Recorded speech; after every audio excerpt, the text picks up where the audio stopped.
Okay, everybody, welcome back to another episode of the Accommodation Show. This week, I'm joined by the wonderful Patryk Swietek from Stays You Like and STR Nation. Welcome to the show.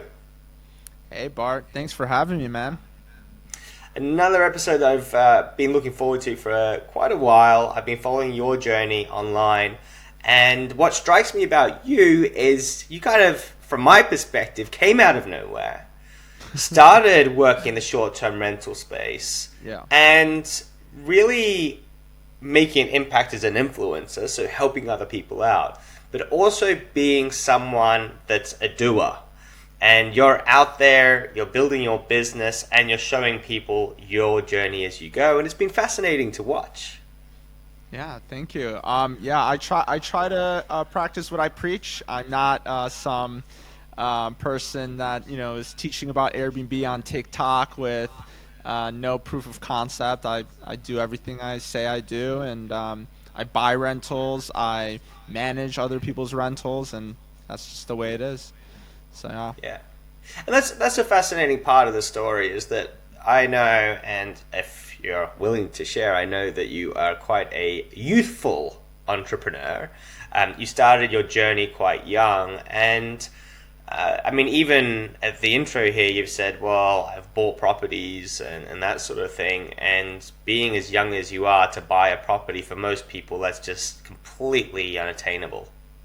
Yeah, and it's quite tough. A lot of times, people are just very limited in their belief on what they can achieve. A lot of times, people want that quick cash, quick get rich quick type of situation, especially younger.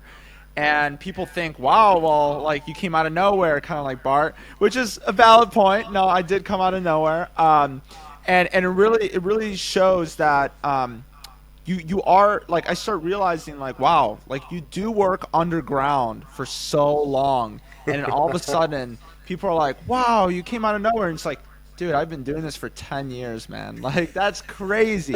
So people think, okay, well, you just got the success, but I've been starting companies since I was 14 years old. So it's been a long time coming before something kicked off for me. Like, it just happened to be real estate at the time that it happened, right?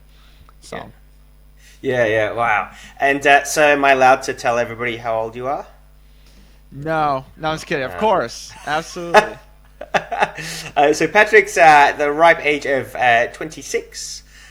Started his first business 14, 15. I think 14. Similar journey to me. I was online messing around trying to make some money and try to hustle and that sort of thing. And I think that what I really wanted to leverage today is to get your thoughts about short-term rentals as a vehicle for running a business, for building something substantial for the future, for yourself and for your family. And what, to put it really simply, if you want to get into short-term rentals and Airbnb in 2023, 2024, especially if you're under 30, right? Is it possible? Yeah, that's a good question. And people still reach out to me. And Bart, you know this too, being in the industry. COVID was definitely an anomaly. Like, it happened. A lot of people started buying up real estate, short-term rentals specifically, and short-term rentals just blew up because everyone was going to, different vacation rental markets because they had to travel locally. They couldn't travel abroad, and at least, I don't know, that's how it was in the United States. But regardless of the fact, I think short-term rentals are still here to stay. I know there's a lot of news and media about the Airbnb bust and about things like that, but I still see people buying real estate to this day and making money doing it. And that could be in any kind of market. I see people in Canada still doing it. I still see people in Europe doing it. And most familiar for me is the United States. Like, there's plenty of business to go around. And I don't know. Bart and I have definitely talked about Australia as a market as well with a lot of potential. I'm curious how that is looking too, Bart. Yeah. Look, I mean, over here, the market's definitely growing. How do you know that? There's data Data, driven. data. Yeah. Yeah, there are companies out there that have the data that's saying that it's growing. There are negative pressures though as well though, because we have a cost of living crisis, we have a housing crisis. Right. We've got not enough houses. We have too many people to put in them. We have people that don't want to live and share apartments anymore, share houses anymore. They all want their own property. So you've got this kind of confluence of things happening, and then also you need kind of a regulatory framework to make all of this work in the same way that a hotel would be regulated, in the same way that real estate Right. is regulated. You also probably need some mechanisms in place that control short-term rentals and make sure that it works for the community, it works for the guests so that they're safe, Right. but also from an investment point of view, if you are going to put your money into a short-term rental, that you're not at a huge risk, right, of regulation changing Right. or things like that, or your body corporate saying you're not allowed to be here. But in terms of growth and opportunity, I think that worldwide it does exist, but you have to find your marks a little bit better now. And the way that I equate it is that I think of it in the same way as traditional real estate, where you'd buy a property to then put a tenant in. You're getting a property, but to put in a guest, and the guest doesn't have to Right. be a holiday person. It could be a remote worker that you're putting in there. It could be people that are fleeing domestic violence or whatever you might be finding, or people with disabilities that don't that can't stay in a traditional hotel, or families, or whatever it is. I see it as that kind of category, that you're just like traditional real estate, but rather than having long-term guests or long-term tenants, now you're actually going to get people there that are on a shorter term. Right. Right. That's very interesting. I'd be curious to see that data just outside of the show even. But I definitely think there's a lot of opportunity just in general around different areas. Because in 2019, I will say I was working at Avance at one point, and Avance is a huge short-term rental company in the United States.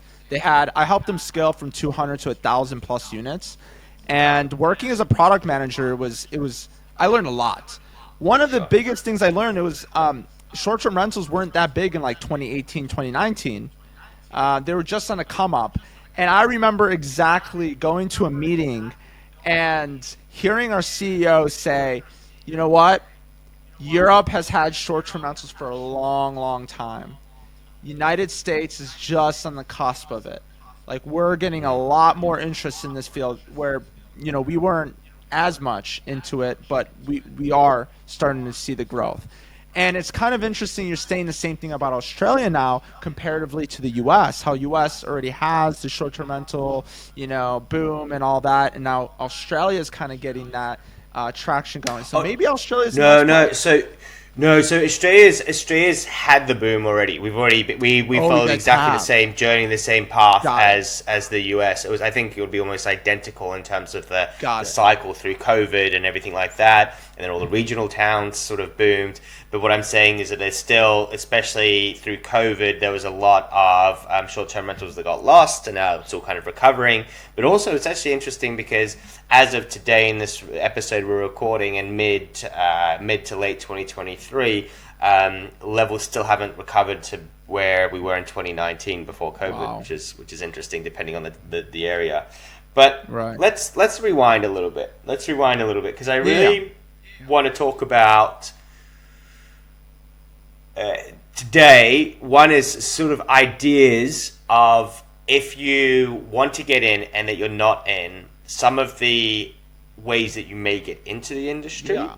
And then also, once we've done all of those, I also want to talk about the potential pitfalls and things that influencers say that we know Yeah. are probably not true. So getting into the industry right now. So let's say I've got a job, a regular job. Right. I'm earning however much money, 30, 40, 50, 60, $100,000 Yeah. a year, not over 100. So I'm under 100 grand a year. I might have 5 or 10 grand saved up. Maybe Yeah. I've got a bit of debt on the credit card. Maybe it's the other way around. What do you reckon? Well, you said that Yeah. you've been working at it for 10 years. What was that person's sort of next step? Yeah. So I was there 2 years ago, working W-2 jobs. Thought that I thought that W-2 was the way to go. I did everything that people told me what to do. I mean, I had this itch. If you rewind backwards, I always had this itch to be an entrepreneur. But always I found myself, okay, well, I tried being an entrepreneur, turned 18 years old, I sold my company, ready to go to college, thought every college would want me because I was making $40,000 a year as a 14 or 15, 16-year-old kid. And turns out no college wanted me. And realized that, well, shoot, it doesn't matter what you're doing with real world problems. We want to see what you're doing in school. And so I realized that the way that I thought I was graded was based on I guess how real I'm solving real world problems, like the problem solving ability. But they didn't care about that as much as they cared about how well I'm solving SAT problems. It's like those standardized tests. And so I realized I had it all wrong. Didn't get into any college. Got to community college, and I was like, all right, I'm just going to listen to what they tell me. I'm going to do exactly that. Got a 4.0, transferred out into a four-year university. It was a top 10 business school. Got in. Also got like a 3.98 GPA. I had one A minus in one class that I still, to this day, I was like, but I still had that itch. I still had the entrepreneurial itch. I still built a company, Menu 3, which was an augmented reality menu company. I still tried to raise venture capital, did the whole thing. Until I really that failed, that Menu 3 failed, was when I realized, crap, maybe I should probably just go down the W-2 route. I have a 4.0. Let me just, from a top 10 school, let me just go find a job. Started looking at jobs. It was the worst experience. I hated looking for jobs. I found one job that I kind of liked, and that's what moved me to LA, Los Angeles. And it was a job working as a product manager for Avance, as I mentioned before. Avance did arbitrage, meaning they took leases and they made more money on top of those leases. So, did that. Fell in love with short-term rentals. I loved it. I was a hospitable person myself. It made crazy amounts of money. I realized, wow, this could be, I love this. Not only is this so much fun, but I can see the potential of it versus going down the long-term rental route, which is, a little slower, as I've seen. Not to say you can't do it, but I've definitely geared more towards the hospitality side. And laid me off due to COVID. And I tried. I went through 3 jobs. I lost 3 jobs in 1 year. So I tried the W-2 route. I was a shitty employee. Nobody wanted me. And for a good reason. I was not good. I was just, this is not for me at all. And I kind of went into a crisis. I didn't know if I was stupid or not, basically. I was like, am I getting this stuff wrong? This world stuff wrong? Nobody wants to hire me. Am I not valuable in society? I had these questions. Who am I? Why am I such a shitty employee? Where do I belong?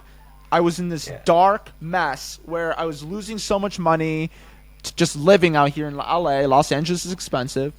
And I was crashing my girlfriend's couch at the time.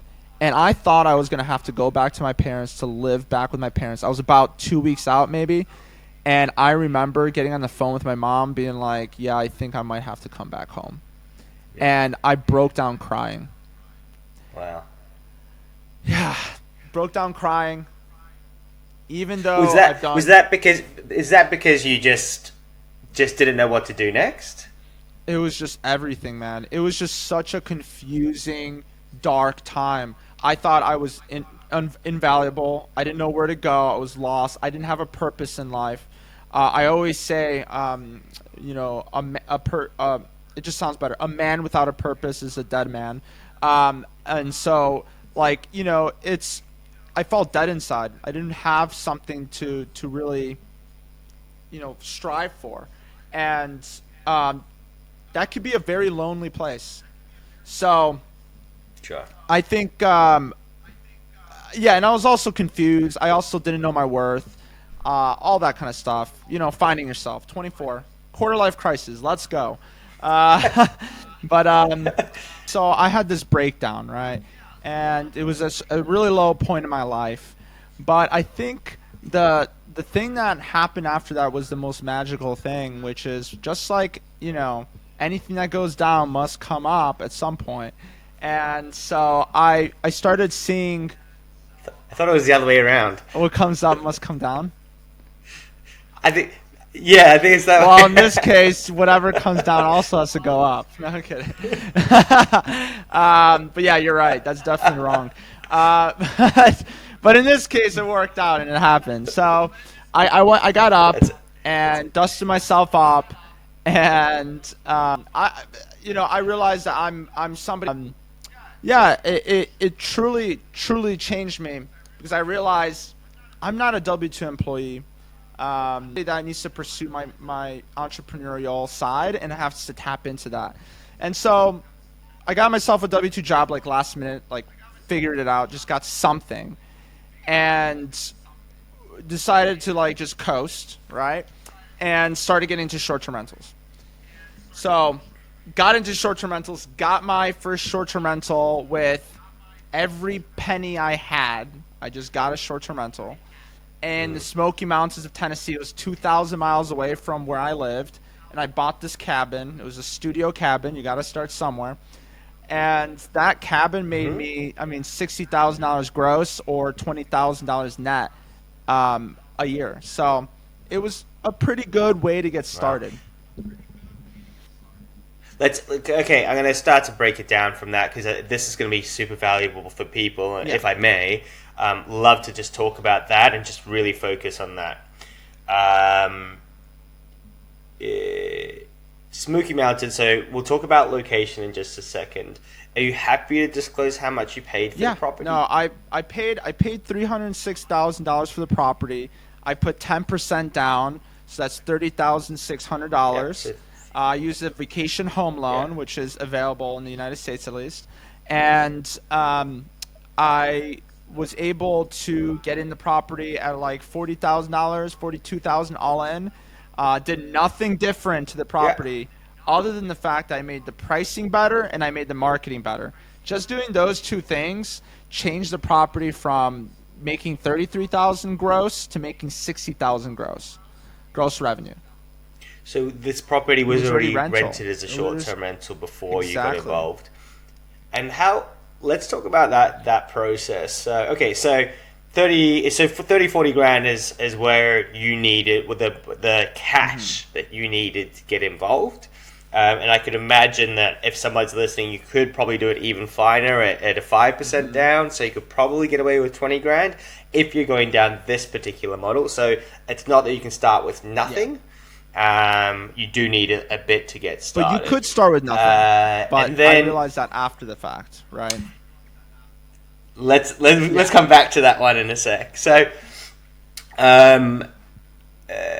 so with this particular circumstance, so then you're looking for properties. Like, okay, I understand the market. I understand what's required to make this thing run. I need to do a bit of research. And what was that process? Yeah, so it's simple. In school, this is where the whole rich dad, poor dad comes in, right?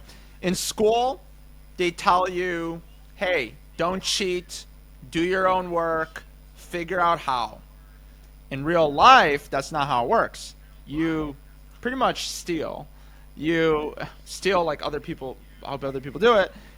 You cheat in some ways.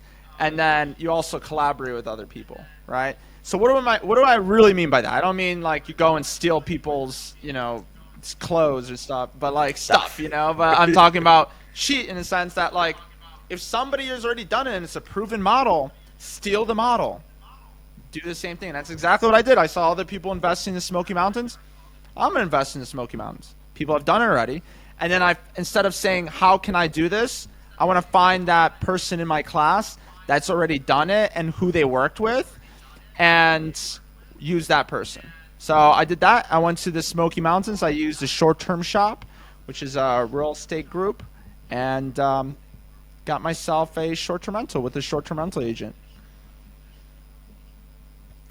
You're gonna have to help me a little bit more. The group. What is the group, and how does it work? It's an agency. They have a bunch of agents that are just specialized in short-term rentals. So I went to them to. They were in the Smoky Mountains, and they said, "Hey, like we know the Smoky Mountains, we know the numbers. Like we'd be happy to get you in on a property," and did that, and got myself in the property. Sure. So, and then that $30,000 that the property was making before 20,000. you got involved. Well, they were making 33. 33. Okay. Yeah. Gross. Yeah. And then you said that you kind of almost doubled it when you took over. Was that something that they said to you, hey, we're probably going to double it if we do X, Y, and Z? Or was that something that you were bringing your skill set and your knowledge to say, hey, I can make a big difference here? And that's part of that research part, right? Is you're trying to figure out where you can add value to something which is already there, and that's where you make your margin. I saw it, and I realized that I could do better. And I didn't know how much that better was going to help. I projected it was going to get me to like 45, 50,000, but I blew my proportions by another 10,000, which is, I'm happy about. But yeah, I mean, I saw the value. I saw, wow, with this property, I can genuinely get into this and just do way better marketing and way better systems. And I know I can do better because they had horrible photos. Okay. They had horrible photos. Yeah. Yeah, gotcha. Okay. So, photos, marketing, systems. Did you have access to data for this particular one? And this is going to be super useful for anyone that's just thinking about getting in, just things to start to look at, right? You're looking at all these things. Those photos are horrible. What do the great photos look like? And then, so the more data you can get, or data, then the better off you are to then make some decisions around whether it might be a goer or not. Did you have access to their ADRs and occupancy? So at the time I was doing the enemy method. So enemy method, have you ever heard of it? Never. Okay, there might be coin. And that's why I love doing this show, because I get to learn something. So the enemy method it's the most, you get an earshot of what it's going to do. So you go on Airbnb or whatever platform, and you go through the different listings that are nearby that match the kind of listing that yours is going to be or is, and then you find the other properties and how much they're charging. So for the next 30 days, you find out what they're charging per night on average, and then you take that number, and you also find out how much on average they're getting in occupancy. So like, for instance, like maybe 21 of the 30 days are booked. So that's, I think, 70%, if I'm not mistaken. And then you take those numbers and you pretty much times that by 365, and you get an earshot of an idea of what it can do. Now, there are some limitations. Like, there are seasonalities in some markets where some markets it's not going to be the same throughout the whole year. So you gotta understand that knowledge as well. That knowledge I got through looking at like Rentalizer, AirBNB. I just use that. It's free. I went on AirBNB. I put the number in and told me more or less what other properties do in terms of occupancy. So when I got the ADR and I looked at the occupancy, I was like, okay, well, this is a high season. Okay, so I have to adjust it accordingly. You see what I mean? So that's how I did in the beginning, because I didn't have the resources. Now I do things a little differently, but at the time, that's what I did. Yeah. And so that's interesting. And one of the biggest flaws that you haven't mentioned there is, when we're looking at a platform, we're seeing whether something's booked or not. We actually don't know whether it's a booking or whether it's a block out.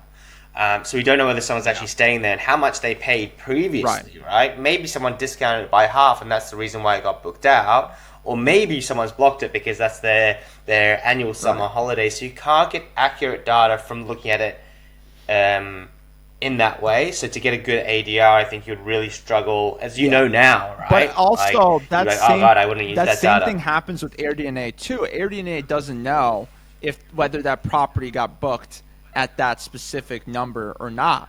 But they have a pretty darn good idea, because there's very limited amount of times where people will give 50% off when somebody inquires. In most times, people inquire, they're like, hey, can I get this for like 10, 20% off? So that does vary the numbers. But all in all, yes, you can't get 100% accuracy unless you go to the source, which is the owners. So that's the second way that I actually got the numbers too, is by going to other owners in the area, messaging them on Airbnb and asking them like how they're doing.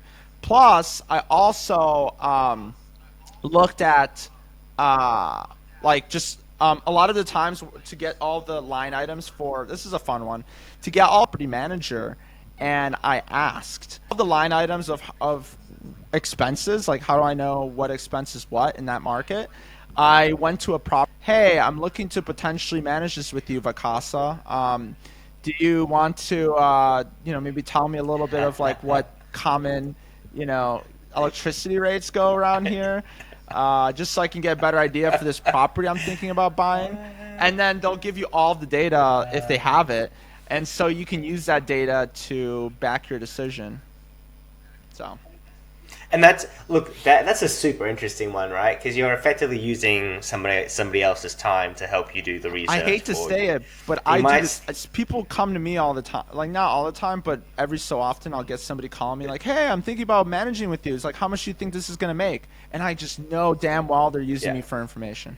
But here it is. But on the flip side of that, Patrick, you'll know very well is that from your perspective, if you help people out, generally, if they grow their business, once they're up to more units, that sort of thing, it'll come back to you, right? They'll come back to you, and you're the one, that sort of central spot. So it's not too arduous. It's just kind of the part of your marketing cost overall. But that's some really cool ideas for people. And I think that the other thing I want to sort of just focus on for a second before we go into other ways of potentially getting in, because the episode is going very, very quickly, and I want to give people some ideas if they are thinking, hey, I want to get started, where do you start? Right. First, if you're buying a property using your own cash and you're getting every last dollar together to make that decision on that investment, if you get it wrong, you're in a big pile of shit, right? Yeah, you could. You could be. So that's why, because you can't really go again, right? You can't get another 30 grand or 40 grand. Like that'll take a bunch of years to save up to be able to do it again. You gotta make sure you're getting the right property, and that's where a lot of people get screwed up. But I'll be honest, Bar, even if I got the underwriting wrong, this in under 2 years. I mean, luck of the draw, you can say. Property appreciated $175,000, but that's the thing, is like it still made it a good deal. What I'm trying to get people to feel is not to feel scared to buy their first property when they over a couple $1,000s. I think it's more so just leave room for error and do your best. But you're going to learn a lot regardless of the fact. And I think that kind of philosophy is good to know. Like, you might not make it, and that's okay. Because that learning experience, your number 2, number 3, number 4 is going to be even better. So that's the big thing. Yeah. Yeah, and I think that's right. And I think you've got to be prepared for it not to work out. Because if it doesn't work out for anything, it could be from a regulatory point of view, they can shut you down altogether. It's like any kind of investment, you've got to do your research and your due diligence, and the more research and learning you do, the better position you'll be in. Potentially getting a finance person as well. They can run the numbers with you if you're not strong in numbers, and they can look at it and just go, it's absolutely never going to work. I think that you and I are probably relatively strong at just being able to figure out the math pretty quickly to go from there. So, okay, so that first property. So I really want to focus this one on more, not the scaling part, because we've done a lot of episodes about that. We've got it at our conference. I'm sure you'll be talking about it at your conference, which we'll come to in a second. But that was 2 years ago. Great that you got in when interest rates were really low. Yep. when cleaners were not as expensive as they are now, when everything's kind of changed. I wanted to talk about two things. One is what are the other methods of getting in or starting this sort of a business, and what do you feel that it looks like right now? I think there's two ways that people are really going right now, which I've seen personally. One is the creative finance way, which is pretty much taking over the lease for somebody else and getting into these low 3% interest rates that some of these buyers are holding. That's one way. The second way that people are getting into this is through co-hosting. Co-hosting is essentially managing somebody else's property and making a percentage of what they bring in. So what does that mean? Number one, you don't need capital to do that. Number two, it's pretty much you don't have the risk factor of not paying your mortgage, for instance, or sticking your money in this property that might go down for the next 5 years before it really goes up the next 10 years, right? So because real estate's ebbs and flows, it's a safe way, almost a safe way to get in the space, do the work that you need to do, and make pretty good money with decently low overhead. I mean, we're getting around like 50 to 60% profit margins, which is not bad for having a full team and everybody working on your company. So that's one way to do it for sure. Yeah. So, folks, there are generally three sort of categories in short-term rentals to get in. So you've got the arbitrage model, where you're effectively taking a lease on, which would be a traditional long-term lease. You'd hopefully take it for a few years, and with some options on it to take it for 2 years, 3 years, 5 years. And then you use that property to put it onto a short-term rental platform. If you do it that way, be careful that you are very transparent with the owner of the property. Don't try to do it in a way of, they won't know, because as soon as they find out, the whole thing falls apart, and it's just a whole big waste of time and money and energy. So you need to be able to sell yourself into the owner in such a way that they think it's a great idea, which it can be. It really, really can be, for lots of different reasons, which we're not going to cover today. So the second one is co-hosting, and with co-hosting, you have the opportunity to get involved without that upfront cost. And then you're working with the owner towards trying to get them a good return on their investment. But then also you're working a really fine margin. So basically you're paying for all the staff, all the overheads, all the marketing, all the systems, the processes, and it can get very expensive very quickly to manage those things. So you're basically becoming, and you've got two sides of it that you're dealing with. You're dealing with the guests, and you're also dealing with the owner, which has got its own downfalls. And then you've got the investment route, which is to buy a property, which Patryk, with where you started. And I imagine now you're in a bit of a blended model, so your business has got a bit of this and a bit of that. Is that right? Yeah, for sure. And I will challenge you a little bit on the co-hosting side. So for a general property management company, yes, you're going to have in-house cleaners, in-house maintenance, all that. But with the co-hosting model, you technically don't have to. In our market, what we do is we get cleaners on a 1099, but there's a lot of other players, especially when I was starting out. I would just get cleaners and on 1099 have the owner pay for it, and basically owner pays for everything. And then the tech, I do a tech fee where I give them where they have to pay me $100 per month, a tech fee, to be able to cover my software expenses. So I'm $0 out of pocket, and the only out of pocket is really if I decide to hire VAs or if I decided to hire area manager or something like that. But as long as you have your time, you can do it. That's how I teach my students personally. But and yes, you just nailed it. It's time, right? It's time. So if you've got the time, you can do it. Once you get past 30, 40 properties, then the team starts to really kick in. 50 properties, 100 properties, you've got these scaling issues. which come in. Anyway, not for today. I really wanted to focus on the getting in part. And the one thing that I also encourage, if anyone is looking to get in, and you've got those 3 different models, and we'll talk about it in a second, is it possible right now? But with your contract, especially if you're property managing and people are like, how should I do it? How much should I charge? Should I do this? Should I do that? Every single person you talk to is going to have a different opinion as to the best ways to do things. Everyone's going to be like, oh, you've got to do it like this. You've got to do it like that. You will not know what the answer is until you get involved, you do it, you see whether it's working or not. You'll take the best advice you can get, and then you'll go. The great thing being an entrepreneur is you can change it. You can change it. You go, well, this isn't working. You throw it out. You change it. If the owner doesn't want to do the change, you go, well, it's not working. I'm going to do things differently in the future.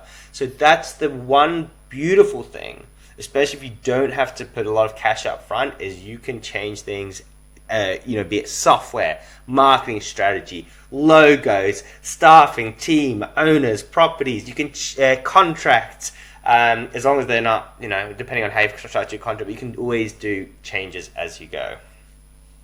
100%. And there's so much that happens in the beginning. It could be overwhelming, but you just got to get started with one of the 3, commit to it. You can always change it, like you said, Bart. So I think that's the beauty of it. It's, I started with buying, but I realized don't have any more money past 1. So decided to property into management. co-hosting. So beautiful. managing. Awesome. So, look, I think we've kind of answered it anyway as to whether people can get started in 2024. There are different models, different ways that you can do it. Do you have anything more to add in terms of that? No, I think that covers it all. I think let's not overwhelm people. It's super simple. What's boring is what makes you wealthy. That's what I like to say. Just doing the same boring, consistent action every day is what is going to get you to where you need to go. It's not going to happen overnight. And I don't have any secrets. I did the boring stuff. So, if you're looking for secrets, maybe Bart has some, but not me. I've got no secrets. One question. Yeah. Passive income. Is it passive income? No, it's not. It's a hospitality business. So who knew that when because I bought a property management company eventually, and I thought, oh man, like this is gonna be great. Passive income. Yeah, bullshit. I don't know if I could say that on here, but that's I don't know. That's a bunch of BS. I think that it's really you have to run it like a business. There's nothing passive about it, and I realized that, and I took on 16 hours of work a day. So. Now it's a lot less. But it's critical to remember that this is a hospitality business. If you don't like hospitality, you either need to find someone that wants to do the hospitality side or don't get involved in it. You're trying to make a difference for people. You want people to have a great time. If that's the way that you're inclined, and then this will work really well for you. If it's not something that really that gels well for you, there are so many other businesses that you can get involved in. But if you'd like to provide hospitality, if you like to make people feel good, if you like to think outside of the box and think of things that will make their visit a bit special, then that's definitely a business that you can be in. It takes a lot of thought into the hospitality side, and it can be quite exciting, but you have to be that way geared towards doing this. This isn't about just listing properties and running a business. This is about providing hospitality. And I think that's where the opportunity is going to lie. I'm going to say this a lot. This is the last thing I'll say. There's a lot of people that got in the last 2-3 years during the boom that we talked about that are selling their properties. There might be an opportunity to take a look at their property and say, you know what, maybe I can do this a little bit better. So I love it. Patryk, I know that you're running an event soon. You've got your own Facebook group.